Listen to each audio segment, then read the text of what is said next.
¿Usted sabe para qué sirve un pozo? Yo creo que todos sabemos para qué sirven los pozos. Pues hoy le voy a contar que había un país que estaba lleno de pozos y que no sabían cuál era su razón de ser. En este país habitaban muchísimos pozos, uno por aquí, uno por allá, otro más allá, y todos eran diferentes. Unos más grandes, otros más pequeños, unos más jóvenes, otros más ancianos, unos más adinerados y otros más sencillos. Y resulta que todos estaban ahí y se hablaban a lo lejos, se gritaban y sus conversaciones eran un poco vacías, porque ellos estaban vacíos. Eran pozos que no tenían agua por dentro, estaban secos.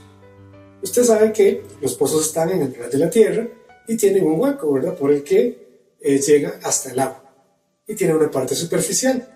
Esa parte superficial es la que ellos se veían entre ellos. Se hablaban, se comunicaban y entonces trataban de embellecer esa parte exterior del pozo. Pero por dentro estaban huecos, no tenían agua.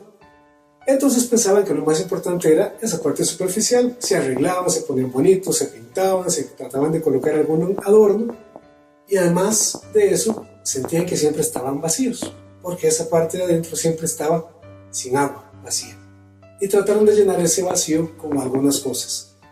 Los más intelectuales tal vez con libros, con estudios, con tesis doctorales. Y también otros trataban de llenarlo con cosas materiales, con bicicletas, con televisores, con pantallas, con tecnología.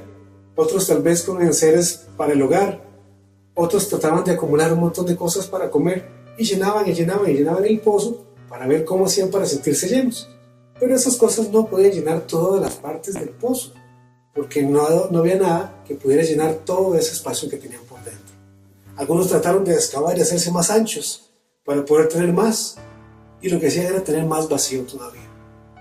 Uno de ellos empezó a excavar y irse más hacia lo profundo, y al profundizar vio que llegó a un punto en el que tocó un hilito de agua, un poquito de agua que pasaba por el fondo de él, y se sintió muy bien, se sintió que se refrescaba, que se vigorizaba, que se sentía mucho más vivo. Y entonces empezó a excavar y encontrar más agua.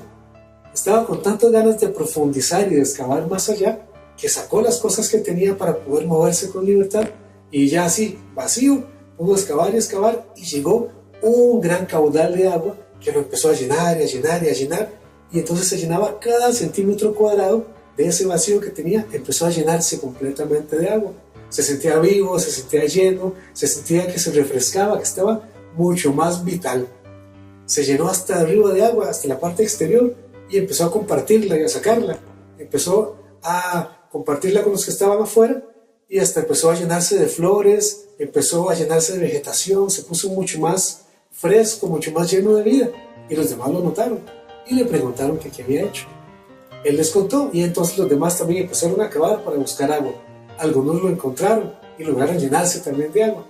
Otros no quisieron sacar las cosas que tenían, sino que entre las cosas trataron de cavar y encontraron un poquito de agua, pero nada más. Y muchos otros simplemente se quedaron como siempre con las cosas que tenían ahí llenándolos. Y se quedaron felices como estaban, sintiendo ese vacío que estaba por ahí. Fue toda una revolución que los pozos supieran que podían llenarse completamente de agua. Porque, como me contaba una vez un hombre muy sabio, las personas, como los pozos, las personas tenemos un vacío que es infinito y no puede llenarse con cosas finitas, solo puede llenarse con algo que también sea infinito. Los pozos descubrieron que el agua era eso que los llenaba por completo. Descubrieron otra cosa más, y es que en el fondo, en lo más profundo, entre ellos podían comunicarse y podían saludarse y estar en comunicación y estar muy cerca unos de otros, no por la parte exterior, sino por la parte que los conectaba en el fondo, en lo profundo. Y luego descubrieron algo todavía más importante y que los sorprendió a todos. Y es que toda el agua era la misma para todos, todo el agua los comunicaba.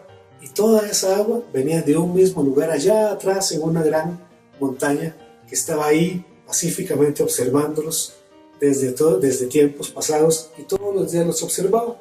Y esa montaña, desde ahí, era donde fluía el agua que finalmente llegaba hasta ellos por debajo de la tierra y los unía y los hacía llenarse de vida. Esta fue la historia, cómo los pozos lograron entender cuál era su razón de ser, cómo lograron llenar ese vacío que sentían, cómo lograron unirse entre ellos y descubrir cuál era la fuente del agua que los llenaba completamente.